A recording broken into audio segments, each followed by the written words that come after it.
زه به تاسو سره څه خبرې ضروري ګڼم.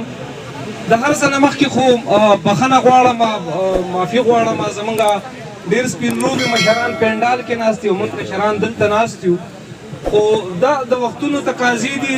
ما په دې خبرو کې بیخي ما وی چې یاره زه پرون راغلی وم، که څومره ښه ډول دا مخکتنه کېدی شي، خو علم پښتو ادبي کاروان دا کشران موږ بیخي پرېښودي یو، بیخي خپل فکر ته چې دوی په څه ډول کوي.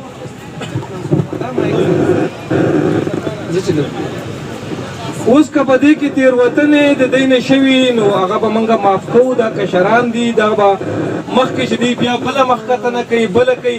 بهر ما ته به غوږ کې ووایي چې مخکتنه کې که دغه شی مو خو دا څه نه دي کړي. نو موږ د نړیوال کچ کړي دي، خو دا په دې ځای کې چې کومه مینه ده که بې ترتیبي هم ده، موږ تاسو د پولو پټو د حجرو خلک یو. دې ځای کې چې زموږ ستاسو کوم مینه ده نو د دې مینې خوند دی.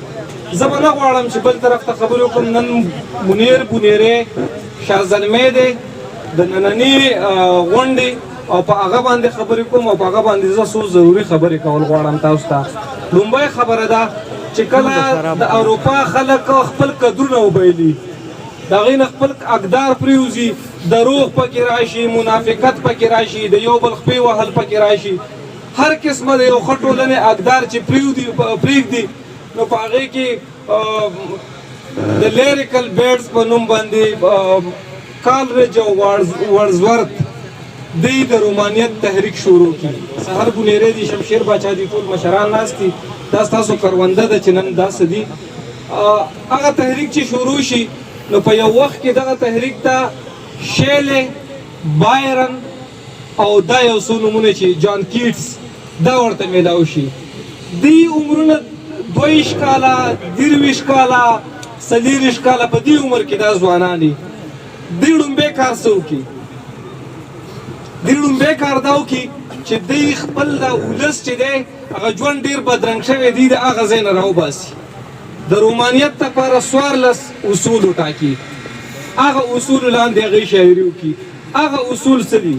په هغې اصولو کې څه دا دي چې د کلاسیک د مروجه اصولو نه بغاوت، د فطرت سره مینه، د قدرت د هیبتناکو مناظرو سره مینه، د انسانانو سره مینه.